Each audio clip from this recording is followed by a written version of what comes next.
9 ခွဲပဲရှိပါသေးတယ်အေးနေပါပြီတော်တော်ကိုအေးနေပါပြီ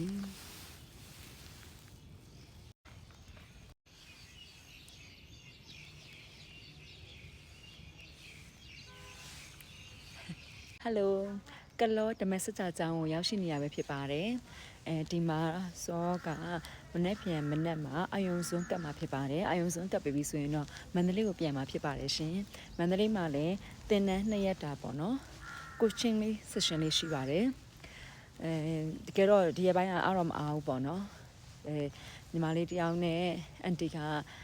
တောင်းဆိုထားတဲ့အတွက်ပေါ့နော်အဲ့ဒါလေးအချိန်လေးပေးမှဖြစ်ပါတယ်ဒီမှာဆိုရင်ဒီမှာဝမ်းသာစရာက35လမ်းအနောက်ထိပ်အရာဝတီဇွန်မမိသားစုတဲ့ကထင်ခင်းသွားတာဒီကြောင်ကမြေ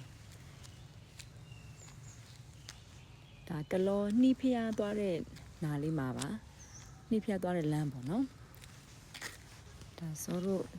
တဲမဲ့အဆောင်ကိုသွားမှာဖြစ်ပါတယ်အဲ့တော့ဒီမနက်ကလည်းပေါ့နော်ဒီအောင်မန်းကအောင်စက်ကြာကျောင်းတိုက်ကဦးစင်းလေးကိုပေါ့နော်ဦးစင်းလေးကိုလည်းဝတ္ထုငွေလှူခဲ့တယ်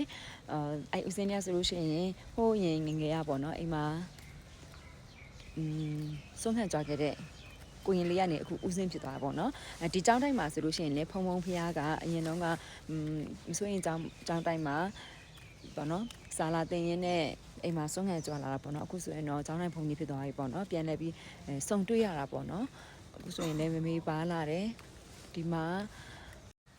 ဒါတဲတဲ့အဆောင်လေးပေါ့ရှင်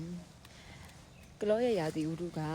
တကယ်ကိုအေးစိမ်ရပဲအောင်မဲထထောင်အေးသေးရဲ့အဲ့တို့ဘယ်သွားမှာတော့အေးလိုက်ခဲ့မယ်မေလိုက်ခဲ့မလား